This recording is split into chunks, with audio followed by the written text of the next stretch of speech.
16 when this happened, and I lived with my parents in a very typical suburb in inland Ohio. Wide streets, similar-looking houses, neatly trimmed lawns, and a silence that at night became almost uncomfortable. My parents worked at the local school, and on that particular night they had gone to an event that ran late, something like a parent-teacher meeting. They thought it wouldn't be a problem to leave me alone for a few hours. I'd stayed home alone before, but never that late at night. It was a Thursday, I had school the next day, and the plan was to order a pizza, play some video games, and try to sleep before midnight. The house was normal, all the lights on like always, the TV on more to make noise than to actually watch. Outside there was only the distant sound of a car passing by and the crickets in the yard. The house next to ours belonged to a woman named Linda. She was in her early 50s, lived alone since her husband had died a few years earlier. We weren't close, but she always waved when she saw me walking to school or when my parents were out in the yard. She was the kind of neighbor who seemed harmless, discreet, always with the lights off early. That night was warm for the time of year, late spring, and I remember wearing shorts and a t-shirt, with my bedroom window slightly open because the air inside the house felt still. It was probably close to 11 when I turned off the TV in the living room and went upstairs to my room. I put on some random video on my phone, lying on the bed, trying to ignore that strange silence that only exists when you know you're too alone. That's when I heard the first noise coming from outside. At first it sounded distant and muffled, like someone had left a TV on too loud somewhere on the street. I paused the video and listened, trying to figure out where it was coming from. After a few seconds I realized it wasn't a TV. It was a scream. Not very loud, but clearly a scream of someone asking for help. My stomach dropped immediately. I sat on the bed, frozen, trying to convince myself it could be someone joking around or maybe a movie. A few seconds later, there was another scream, sharper, and this time I could tell it was coming from Linda's house, right next door. The sound cut through the warm night air and felt closer than it should have. My heart started racing and I felt that strange tingling in my hands, like when your body goes on alert. I got up slowly and went to my bedroom window, trying not to make any noise as if someone could hear me. The street was lit only by the streetlights, that weak yellow light that doesn't really illuminate much. Linda's backyard was partially visible from my window, separated only by a low wooden fence. That's when I saw movement outside. A man hurried out from the back of her yard, coming from the direction of the house. He looked tall and was wearing a dark hoodie with the hood up, even though it was warm. The way he walked wasn't panicked running. It was fast, but controlled. He went straight to the outdoor faucet on the side of her house near the garage. I stood there watching, barely able to blink. He turned on the faucet and started washing his hands. It wasn't quick. He rubbed one hand against the other calmly, running his fingers over them as if he were really trying to clean something that wouldn't come off easily. The water ran, making a steady sound that felt too loud for that hour. After a few seconds, he turned off the faucet, glanced around briefly, and walked down the street, calm, disappearing into the darkness as if nothing had happened. I stood there for a moment that felt much longer than it really was. My legs were stiff, and I only realized I'd been holding my breath when the air ran out, and I had to gasp suddenly. The silence returned all at once, heavy, as if nothing had happened. No more screams, no sounds of a struggle, nothing. Just the crickets again, and the distant sound of a car passing on the main road. My first reaction was to call my parents, but when I picked up my phone, my hands were shaking so badly I almost dropped it. I stared at the screen, trying to decide whether I had really seen that, or if my mind was exaggerating everything.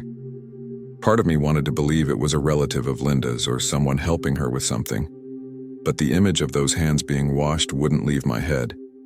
It didn't look like someone helping. It looked like someone trying to erase a mistake. It took me a few minutes to work up the courage to call 911. While I waited for the call to connect, I looked out the window again, hoping to see a light turn on in the house next door, some movement, any sign that she was okay. I didn't see anything. When the dispatcher answered, my voice came out strange, shaky. I explained that I'd heard screams coming from my neighbor's house and that I'd seen a man leaving the yard. I tried to describe what he was wearing, but I realized how vague it all was.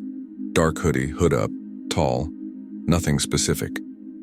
She told me to stay inside, lock the doors, and not go outside for any reason. I obeyed immediately. I went downstairs quietly, checked all the locks, turned off the front lights, and stayed in the dark living room, with only the faint glow from the streetlight coming through the window. Every sound in the house felt too loud. The creak of the wood, the hum of the refrigerator, even my own breathing felt exposing. It didn't take long for me to hear the sirens, but in that nervous state it felt like forever. First the distant sound, then closer and closer, until red and blue lights started flashing across the walls of my living room. I watched through a small gap in the curtain, my heart pounding, as 2 police cars stopped in front of Linda's house. Shortly after, an ambulance arrived.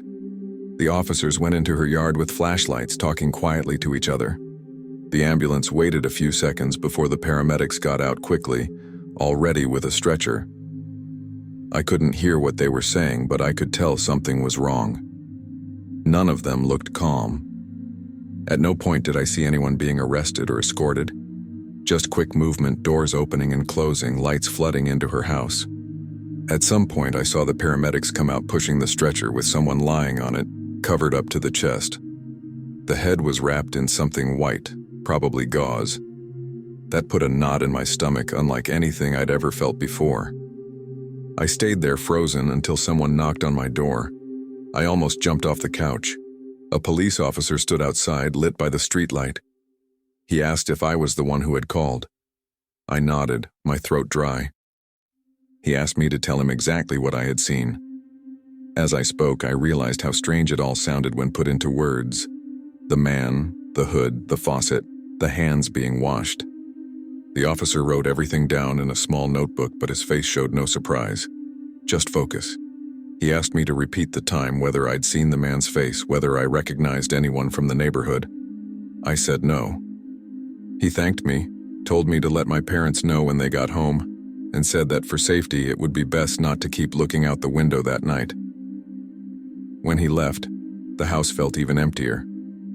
The silence returned, but now it carried something heavy, hard to explain. After the police left, I tried calling my parents again.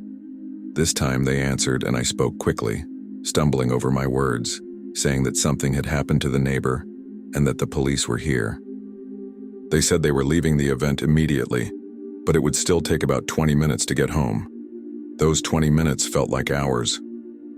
I sat on the couch with all the lights off, gripping my phone, listening for any sound from the street.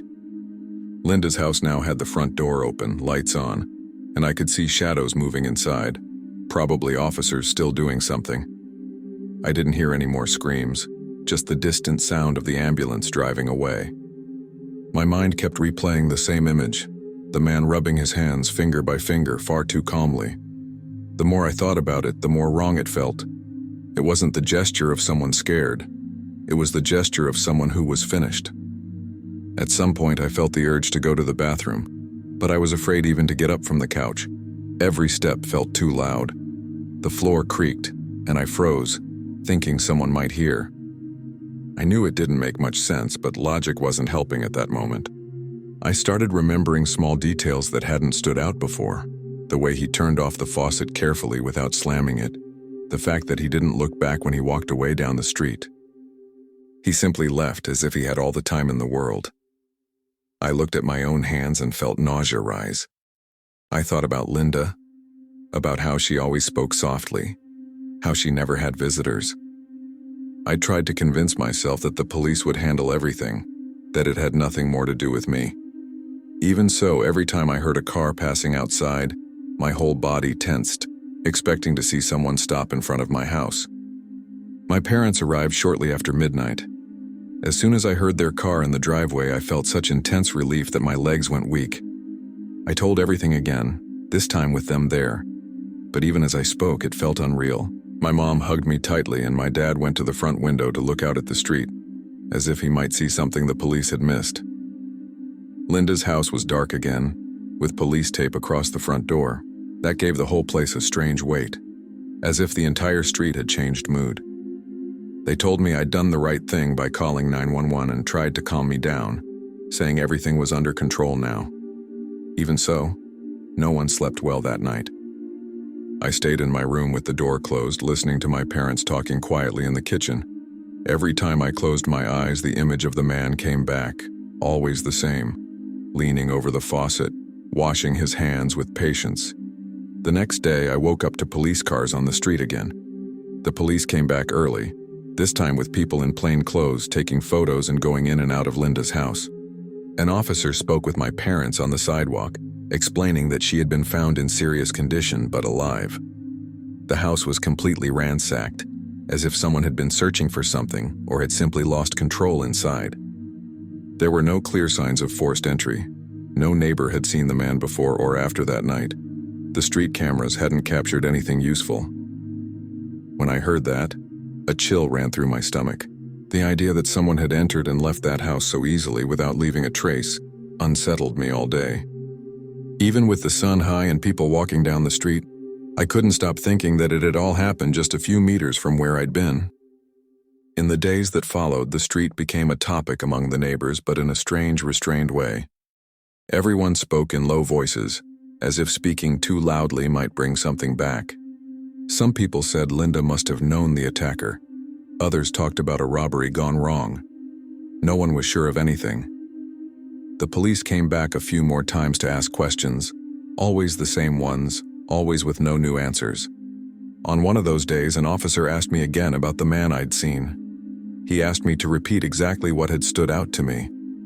When I mentioned the hands, he paused longer, wrote something down, and simply said, "I understand."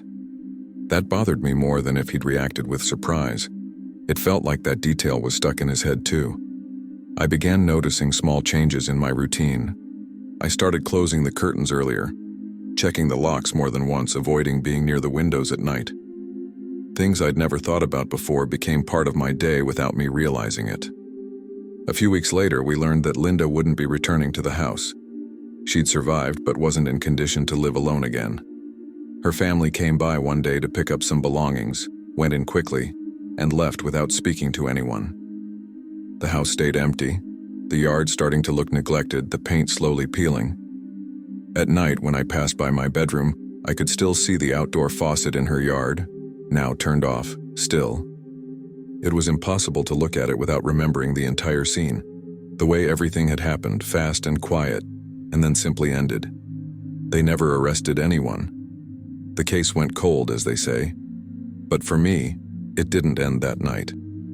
To this day, what haunts me most isn't what might have happened inside that house, but the calm way that man left.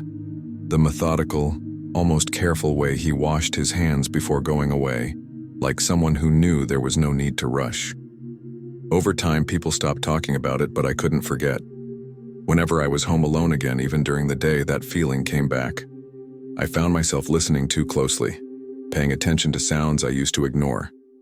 The fence creaking in the wind, someone closing a car door on the street, footsteps I wasn't even sure were real. At night, any noise coming from the side of the empty house put me on alert. Sometimes it was just a cat passing through Linda's yard or a branch hitting the side of the house, but my body reacted before my mind could reason it out. I remembered the silence right after the screams, that brief interval when everything felt too normal. I started thinking a lot about that, about how things can change from one second to the next without warning. There was no chase, no sound of escape. Just someone walking away as if heading home after an ordinary day. A few months later, my parents considered moving for other reasons, but I know that weighed on it. When we finally moved, I thought I'd leave it behind. And in part, I did. The new routine helped. School, friends, all of it kept my mind busy. But even today, whenever I see someone washing their hands in silence for too long, that unease comes back. It's not disgust. It's something else. It's the memory of that warm night, the weak streetlight, the water running while someone cleaned their hands a little too carefully. We never found out who it was or why. Sometimes I think maybe it's better that way. What stayed with me wasn't the violence itself, but the normality of how it all ended, as if, for that person, it was just one more thing taken care of before moving on. Story 2. I was 17 at the time, and I lived with my parents in a very ordinary residential neighborhood in inland Pennsylvania. It was the kind of place everyone describes as quiet. Tree-lined streets, houses with porches, kids riding bikes until early evening. I went to a public school about a 20-minute walk from home and was on the volleyball team. That day, practice ended early because the gym was going to be used for another event. I texted my mom to let her know I was leaving earlier, put my headphones on, and started my usual walk home. It was late afternoon. The sky was already starting to darken, but there was still plenty of light. The air was cool, typical fall weather, and I was wearing a light hoodie. I remember thinking it was actually nice to walk alone at that time, since I usually walked back with other girls. I didn't feel afraid at all at first. It was such a normal routine that my body was on autopilot. After a few blocks, I noticed the sound of a car behind me. It wasn't immediate, just the sound of an engine moving far too slowly for a residential street. I took one headphone out on instinct and noticed the car was keeping the same distance, neither getting closer nor falling back. I glanced sideways and saw it was a dark, older sedan, nothing that really stood out. I thought it might be someone looking for an address or waiting for a parking spot. I kept walking, trying not to show anything. Even so, I started to feel a strange discomfort in my stomach, that hard-to-explain feeling when something doesn't seem right, but you still try to rationalize it. The street was almost empty, just a few houses with lights on and the occasional TV glow. The car stayed there, matching my pace, too slow to be a coincidence. My heart started beating faster and I realized my hands were sweating inside the pockets of my hoodie. I tried changing my walking pace to see if the car would react. I sped up a little, then slowed down. It did the same. At that point, I took out the other headphone and turned the music off because I wanted to hear everything around me. The engine sound was steady and low, like the driver was barely pressing the gas. I glanced at the car window, but it was too dark to see the driver's face. I thought about crossing the street, but I was afraid of confirming to myself that I was really noticing something wrong. My mind kept trying to justify it. Maybe it was just someone heading home. Maybe they lived nearby. Still, I started counting how many houses were left before mine. There were a lot. That's when I felt a tightness in my chest and realized that if something happened, there wouldn't be anyone nearby to see or help. The street felt far too long, far too quiet. When I got close to my friend Emily's house, I made a split-second decision. She lived 2 streets before mine, and I knew there was almost always someone home at that time. Without looking back, I turned quickly, went up the porch steps, and rang the doorbell like it was part of my routine. My heart was pounding so hard I could feel my pulse in my neck. While I waited for the door to open, I dared to glance to the side. The car had stopped, not right in front of Emily's house, but 2 houses down across the street. The engine was still running. I froze for a second until the door opened and Emily's mom appeared, surprised to see me. I went inside quickly, making up some confused excuse about having forgotten something. As soon as the door closed behind me, my legs started shaking for real. Emily's mom asked if I was okay because I looked pale. I said yes, that I just felt a little dizzy on the way, and she told me to sit down on the living room couch. The house was warm, smelled like freshly cooked food, and that contrast made the cold feeling inside me even stronger. I pretended to check my phone, but I went straight to the side window of the living room, trying to look casual. From there, I could see part of the street. The car was still parked in exactly the same spot. The driver didn't get out, didn't honk, didn't do anything. He just stayed there with the engine running, as if he were waiting. Every second that passed made me more nervous. I started wondering if I'd overreacted, if maybe the car belonged to someone visiting a neighbor. But something didn't add up. If that were the case, the person would have turned the engine off or gone inside. He just stayed there. After a few minutes, I saw the car door open. My stomach flipped. A man got out slowly with no sense of urgency at all. He looked like an adult, maybe in his 40s, wearing a dark jacket and jeans. He didn't look around like someone suspicious. He looked straight at Emily's house, not at the street, not to the sides, at the house.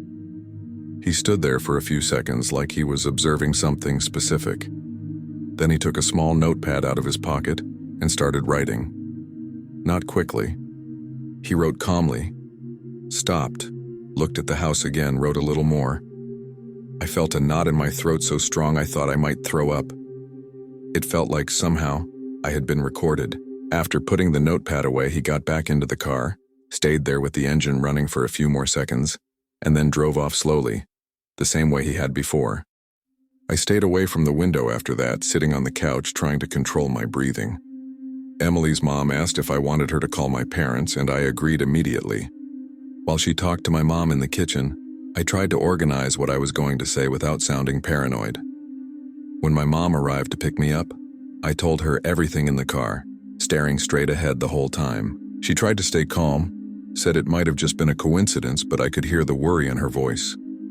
When we got home, my dad went for a walk around the block, like he might find something out of place. He didn't find anything. That night, I barely slept. Every time a car passed slowly on the street, my whole body tensed, waiting to hear the engine stop. In the days that followed, I tried to change my routine. I started walking home from practice with someone else, asking for rides when I could, avoiding being alone at that time. I began noticing cars in a way I never had before, memorizing colors, models, engine sounds. 2 days later, in the late afternoon, my mom came home with a serious look and told me to sit down. A girl from the neighborhood, a year younger than me, had been the target of an attempted attack almost at the same spot where I'd seen the car stop. Same time of day. A man had approached her while she was walking alone, but she managed to run and scream, and someone showed up. The attacker fled. The description was vague, but when I heard about a dark sedan, a chill ran down my spine. The police were notified, patrols increased, but no one was arrested. To this day, what scares me most isn't thinking about what could have happened to me, but remembering that man standing there, calmly writing something down, as if he were just organizing information before trying again. After that, the police came to talk to me. A male officer and a female officer sat at the kitchen table and asked me to tell everything from the beginning, without skipping anything. I tried to be as specific as possible, but I realized my memory was made more of sensations than clear facts. I remembered the sound of the engine, the exact speed of the car, the way it stopped 2 houses down. But when they asked about the man's face, the license plate, any concrete detail, I had nothing. That made me feel frustrated and embarrassed, like I was failing to help. The female officer said that was normal, that when fear kicks in, the body focuses on survival, not on recording details. Even so, I left that conversation with the feeling that the man had been far more careful than I was. He observed, took notes, and left. I just reacted. For a long time, that route was never the same for me again. Even riding through it in a car with my parents, I felt a tightness in my chest when we got close to Emily's house. I automatically looked at the spot where the car had stopped, expecting to see something out of place. Sometimes I thought maybe he never came back, that it had been an isolated incident. Other times, the idea that he might have simply chosen a different time, a different street, a different girl took my breath away. What scares me most to this day is remembering his patience. He didn't seem rushed or nervous. He seemed like someone evaluating, planning, as if he had plenty of time to make a mistake once and try again later. After the attempted attack on the other girl, the neighborhood's mood changed. Not in a visible way, but you could feel it. Parents started walking their kids home. People who used to walk alone started going in pairs, and almost everyone talked about strange cars moving too slowly. Even so, nothing concrete ever surfaced. No license plate, no camera footage, no identification. The police did patrols, but gradually their presence faded. Life went back to normal for everyone, except me. I started paying attention to details that were too small, like the sound of a car turning off its engine or someone sitting in a vehicle longer than necessary. Sometimes I felt ridiculous for it, but I couldn't turn off that constant sense of alert. It was like my body had learned something my mind couldn't forget. A few weeks later, riding in the car with my mom at the same time of day everything had happened, I saw a dark sedan parked on the street ahead. It wasn't in the same place and not necessarily the same car, but my heart raced all the same. My mom noticed and asked what was wrong. When we passed it, I saw it was just someone waiting for another person to come out of a house. Even so, my hands were shaking. That's when I understood that that afternoon had changed something in me permanently. I could never walk distracted like that again. I never wore headphones alone on the street again. Looking back, what haunts me most isn't just the possibility of what could have happened to me, but the fact that someone stopped, quietly observed a house, and wrote something down, as if making a simple record before going on with their life. Over time, that story faded for everyone else, but not for me. The other girl ended up moving to a different neighborhood a few months later, and that became just another detail people talked about and then forgot. There was never an arrest, never an official suspect. Sometimes I searched old neighborhood news trying to see if something similar had happened in nearby towns. Nothing. What bothered me most was the lack of closure. There was no confrontation, no explanation. Just a man who followed someone, stopped, observed, took notes, and left. At night before going to sleep, I thought about how many times that might have happened before or after me without anyone noticing. The idea that I only got away because of a sudden impulse unsettled me. It wasn't strategy or courage, it was luck. Today, a few years later, I still live in the same town, but I avoid that route whenever I can. When I pass through it, even by car, my body reacts before any thought. I automatically check the mirrors, parked cars, who's inside them. What stayed with me from that afternoon wasn't an obvious trauma everyone would recognize. It was something quieter. The certainty that someone can watch for a long time, with no hurry at all, making decisions while you're just trying to get home. Sometimes when I see someone sitting in a car with the engine running, writing something on a phone or a piece of paper, my stomach tightens in the same way. And I remember that day, the car didn't follow me all the way home. It stopped 2 houses before, and that to this day is what scares me the most. Story 3. I must have been about 9 years old when this happened. We lived in a small town in inland Indiana, the kind where everyone knows each other by name, and nothing ever really seems dangerous. My parents worked different schedules, and after school I usually stayed home with my mom until it was time for her to leave to pick up my younger brother from daycare. That was always in the late afternoon, almost the same time every day. While she was gone, I stayed playing alone in the backyard, because it was fenced in and she thought it was safer than leaving me inside watching TV.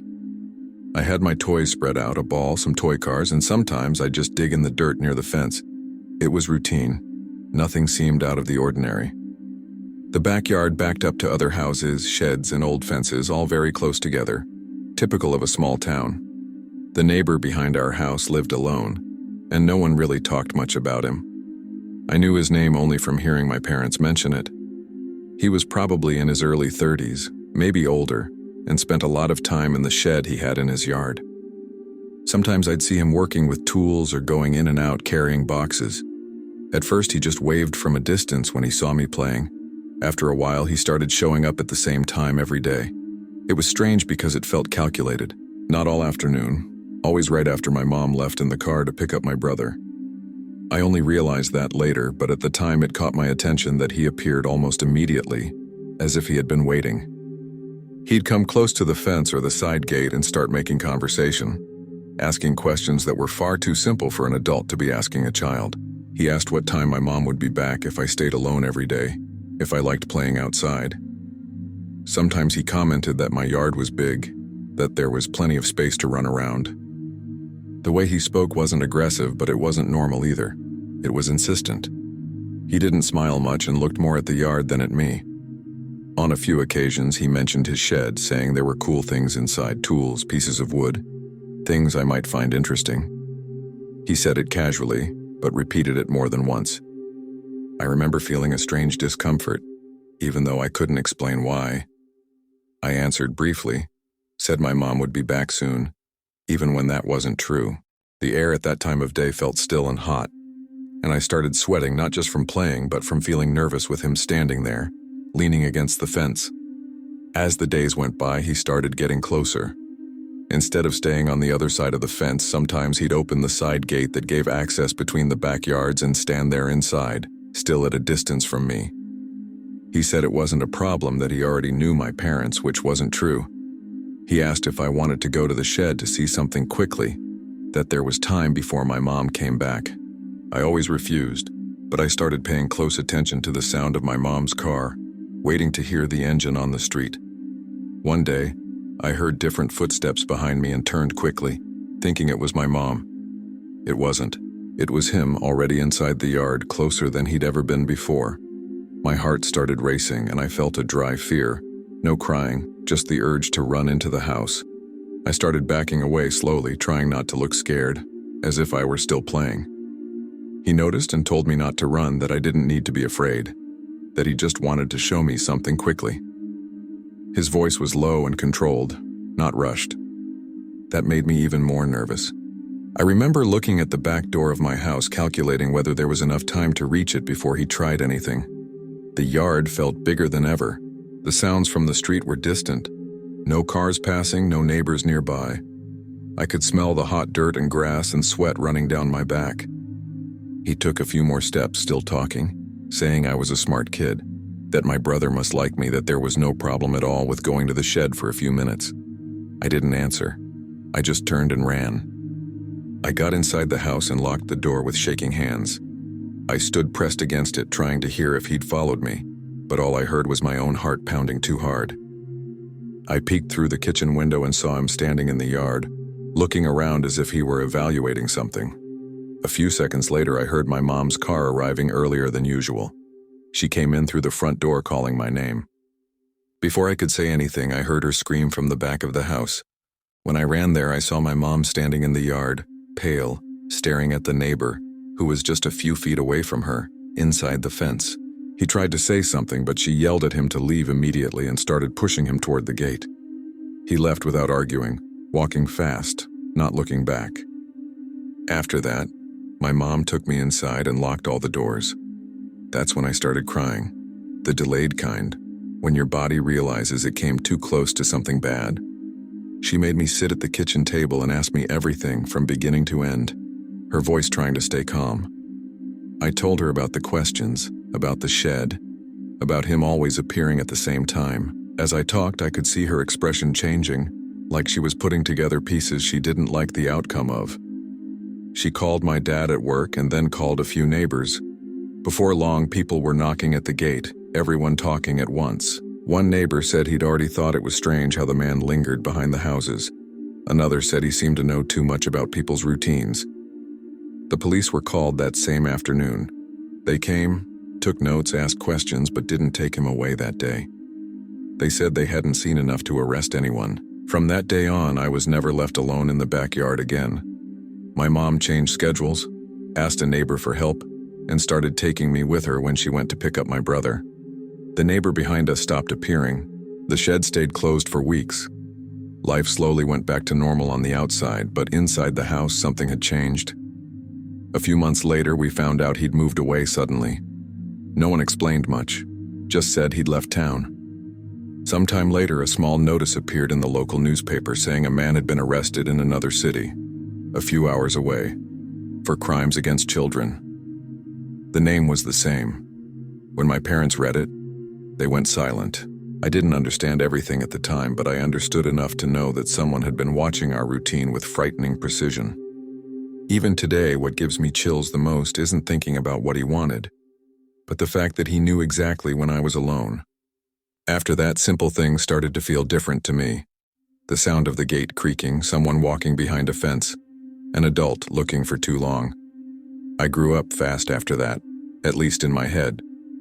I started paying attention to schedules, to who appeared when, to how routines repeat without us noticing.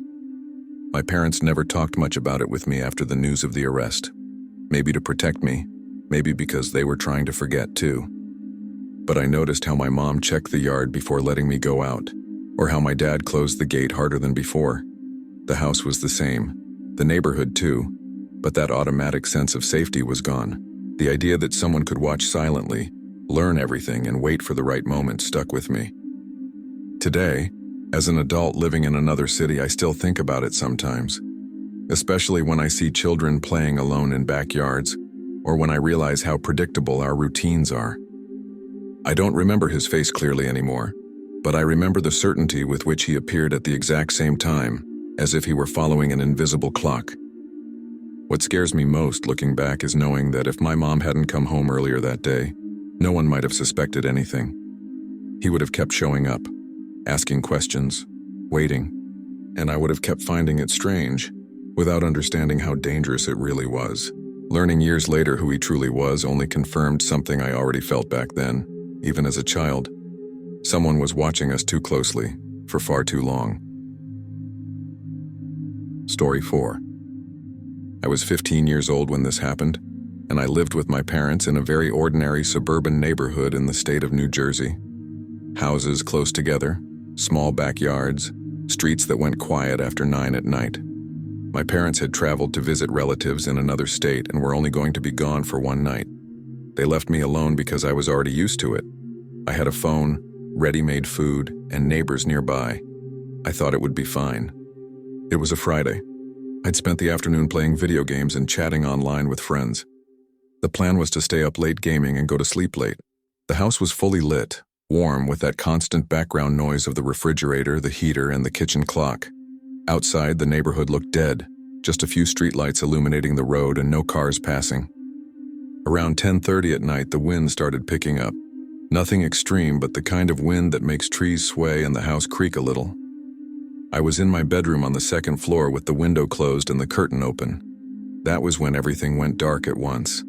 Bedroom lights, hallway, street, everything. The silence came with it, heavy, broken only by the wind outside. At first, I didn't think much of it.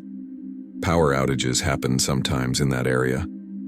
I grabbed my phone to use the flashlight and text my parents to let them know. While typing, I walked over to the window to see if the street was dark too. That's when I saw someone in the backyard. A man standing near the back fence, completely still, staring straight at the house. He wasn't hiding. He was just there, as if he'd always been there. I froze for a few seconds, trying to understand what I was seeing. The darkness flattened everything, took away depth, but I could clearly see his silhouette. He was tall, wearing something dark, maybe a jacket. He wasn't moving. He didn't seem to be looking for anything or walking around the yard. He was just there, facing the house, as if waiting. My first thought was that it could be a neighbor, maybe someone checking their own yard because of the outage. But the position didn't make sense. He was in my yard, not his. And he didn't react when I moved at the window. He didn't turn his head or take a step. I kept staring, my heart pounding so hard it felt like it echoed in the room. The air suddenly felt cold, or maybe it was just my body reacting. I turned on my phone's flashlight and pointed it in his direction, more to test my own sanity than anything else. The light passed through the glass and lit part of the yard. I could see the ground and the fence more clearly, but the man was still standing in the exact same spot. The light didn't make him move at all. He didn't raise an arm to shield his eyes or turn his face away. That's when I felt a different kind of fear, quieter, heavier. I called a friend almost on autopilot just to hear another voice. I spoke softly, telling him there was someone in my backyard. While I talked, I kept looking out the window.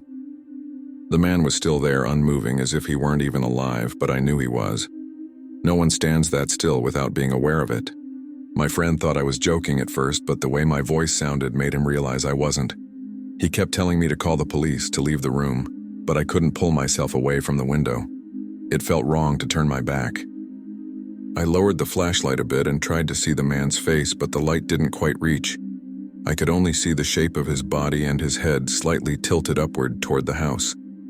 It wasn't a relaxed posture, but it didn't look aggressive either. It was someone standing, waiting. The wind kept shaking the trees, making shadows move across the wall. But he didn't blend into that. He was too solid. At some point, my legs started to ache from standing still so long, and only then did I realize I'd been holding my breath for far too long. I worked up the courage to call my parents. While the phone rang, I thought about how absurd it would sound to explain this. When my mom answered, I spoke quickly, saying there was someone in the backyard and the power was out. She told me to lock my bedroom door and call the police immediately. While I was talking to her, the power came back on all at once. The bedroom lights turned on, the heater hummed, and outside the neighborhood returned to that yellow glow from the street lights. It was almost a physical shock. I looked at the backyard instantly. There was no one there anymore. The spot where the man had been was now empty, too bright, too ordinary. I didn't see anyone running, didn't hear footsteps, didn't hear a gate opening. It was as if he'd never been there at all. I stood there for a few seconds, staring at the lit backyard, trying to understand how someone could just disappear like that. My friend was still on the line, talking to me, but I barely heard him. I walked around my room, pulled the curtain shut hard, and locked the door. Only then did I call the police, with the strange feeling that I was overreacting, because now there was no one there. Still, I explained everything. The dispatcher told me to stay inside the house and said a patrol car would drive by the street. I sat on the bed with the light on, waiting to hear any sound outside. Every minute felt stretched. The house had gone back to normal, but my body hadn't.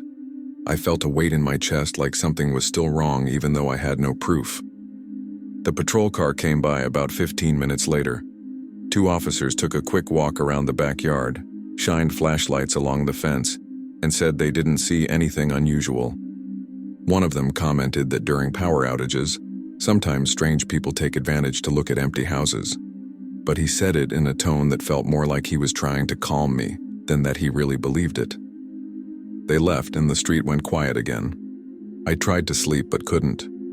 I lay there staring at the ceiling, listening to every creak of the house, imagining someone still out there, standing somewhere in the dark that I couldn't see. When I finally fell asleep, it was almost morning. I woke up with daylight coming through the window and for a few seconds thought it had all been a bad dream. The house was silent, too normal. I got up slowly and went to the bedroom window, still carrying that strange caution in my body. That's when I saw the marks on the ground. The backyard had a strip of softer dirt near the wall of the house right below my window. There I could see clear footprints as if someone had stood there for a while, shifting their weight from one foot to the other. There weren't many, but they were distinct enough not to be old. Just above them, on the light-colored wall of the house, there were dark marks almost invisible from a distance. When I got closer, I saw they looked like handprints, dirty with soil, at the exact height of my bedroom window. My stomach dropped instantly. I stood there staring at it, trying to understand what it meant. The marks hadn't been there before, I was sure of it. No one else had been in the backyard during the night. The idea that someone had stood there in the dark, exactly below where I was, waiting in silence, gave me a terrible feeling that was hard to describe. It wasn't panic. It was something colder, slower. I took pictures with my phone and sent them to my parents. They called immediately saying they were coming back and that I shouldn't leave the house. The police returned later, looked at the marks, asked some questions, but again didn't find anyone. One of the officers said it could have been someone trying to peek in, but he said it as if it were something distant, abstract. For me, it wasn't. Someone had been there. Too close. When my parents arrived, the house already felt different. They walked around the backyard in silence, looked at the marks, touched the wall as if that might help them understand. My dad tried to retrace the steps, measure the distance to the window, and it became clear that someone had stood there long enough to rest their hands on the wall and look inside. My mom got angry with the police, asking how someone could have been there without being seen. There was no answer. They cleaned the marks that same day, but it didn't help much. The image was already stuck in my head. That night stopped being about the power outage and became about time. The time the person stood there motionless. The time I was just a few meters above, looking down, without realizing how close it really was. After that, I was never left alone at night in that house again. My parents changed plans, asked an uncle to stay with me when they needed to go out, installed a motion sensor light in the backyard. Nothing else ever happened. No more marks, no more strange sightings. Even so, something had changed. To this day, what bothers me most isn't imagining someone trying to break in. It's imagining someone waiting, standing still in the dark with no hurry at all, staring at a silent house and a lit window, knowing exactly where they were and how much time they had, knowing that when the power came back on, he simply left, as if he'd already seen everything he needed to see. That's the kind of thing that doesn't fade with time. It just goes quiet, waiting for you to remember. Story 5. I was 14 years old when this happened, and I lived with my parents in a residential area in the interior of the state of Illinois. It was a neighborhood with long streets, few trees, and houses spaced far apart. One of those places where almost no cars pass at night. That summer, I used to visit a friend who lived a few blocks away, and my parents allowed it because it was close and the neighborhood was considered safe. On that specific night, I stayed at his house a little later than usual. We were playing video games and lost track of time. When I left, it was already past 10 at night. The air was hot and heavy, and the streets were almost empty. The streetlights only illuminated parts of the sidewalk, leaving long stretches in shadow. I put my hands in my pockets and started walking at my usual pace. thinking only about getting home and drinking some water before going to sleep. After walking for a few minutes, I began to notice footsteps behind me. At first, I thought it was just the echo of my own steps or someone leaving a house. I didn't look back right away. I kept walking, trying not to pay attention. But the sound continued, steady, at the same interval as mine.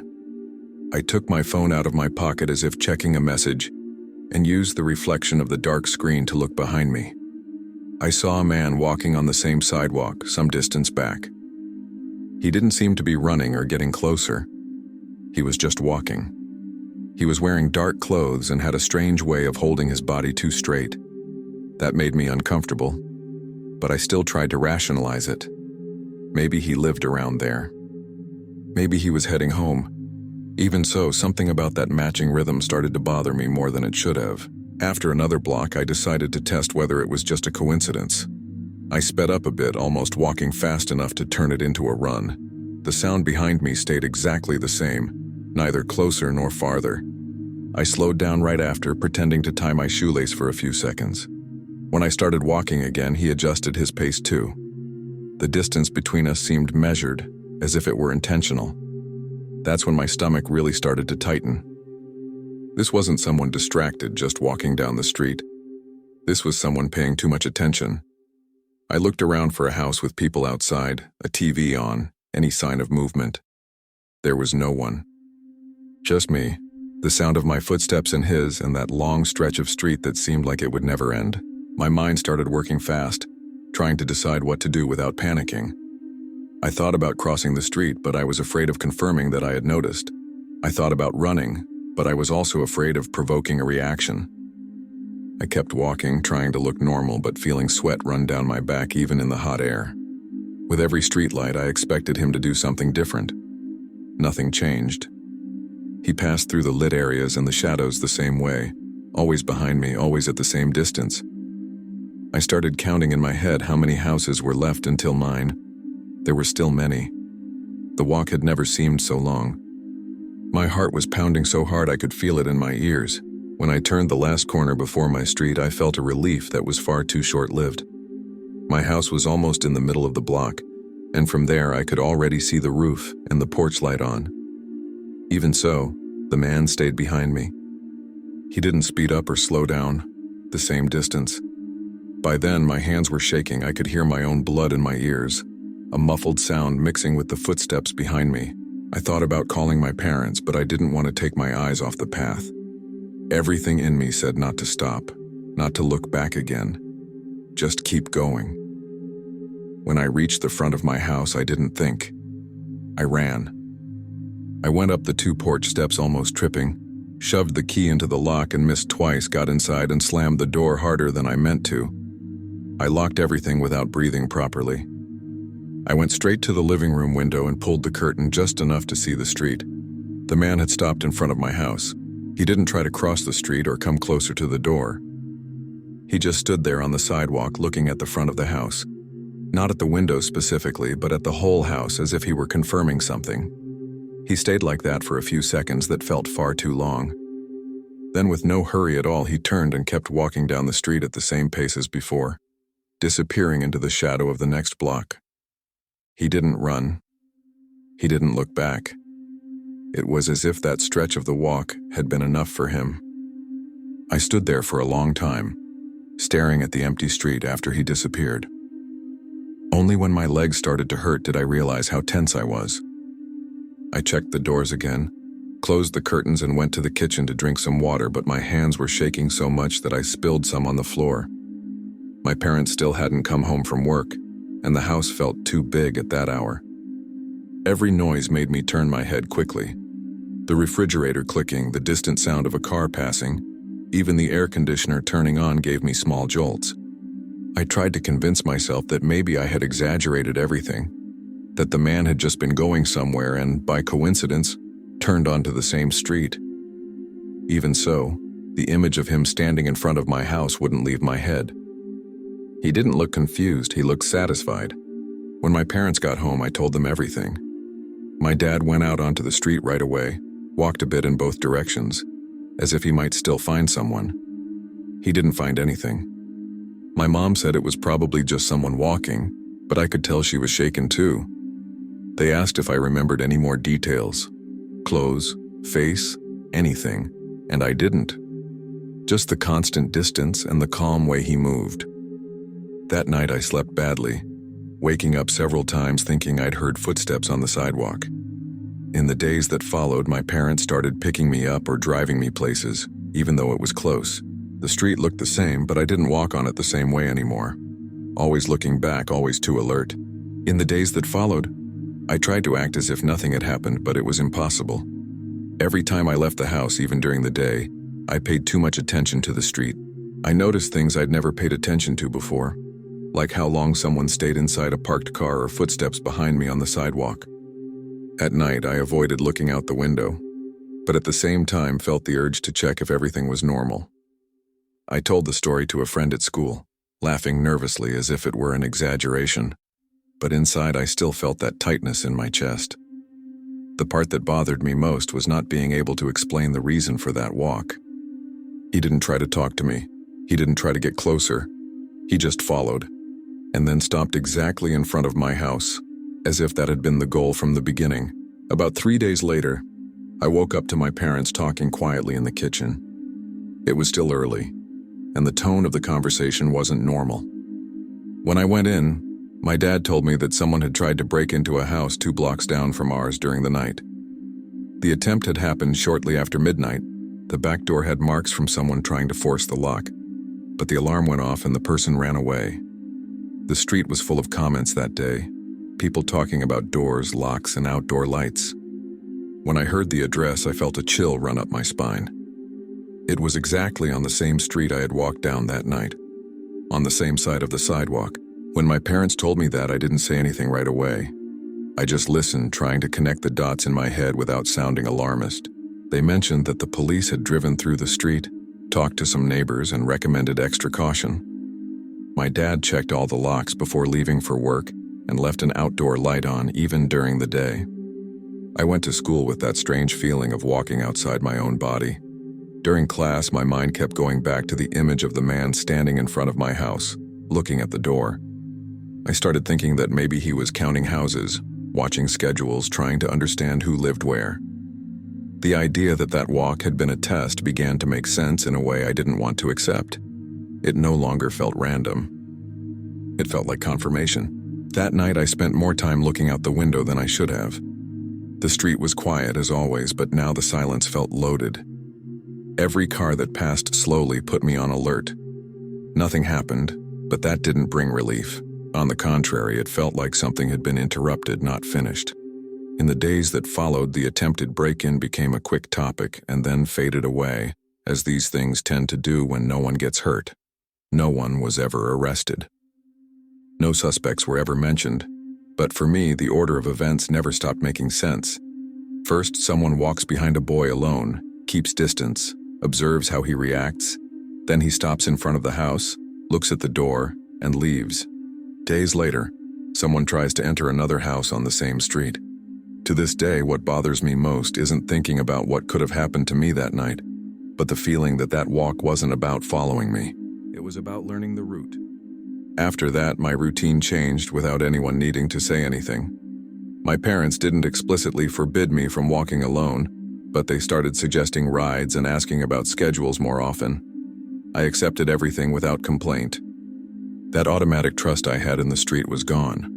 I started noticing details that were too small: gates left open, houses without lights at night, places where someone could stand without being seen. Sometimes I caught myself walking faster without realizing it, just to reduce the time I was exposed. The path that had once seemed short now felt like a corridor that was too long, with no easy exit. And whenever I remembered that night, the detail that came back wasn't the fear itself, but the precision. Nothing was improvised. He walked with me from start to finish at the same pace, as if he were observing. A few weeks later, I heard comments that the house that had suffered the attempted break-in had been watched days earlier by a neighbor. Someone had seen a person standing across the street on more than one night, always at the same time. There was no clear description, just the certainty that it wasn't someone known. When I heard that, I felt the same tightness in my stomach as on the first night. The idea of someone standing still, just watching without doing anything, started to seem more frightening than any direct attempt.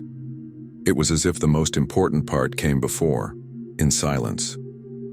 The action came later, when everything had already been decided.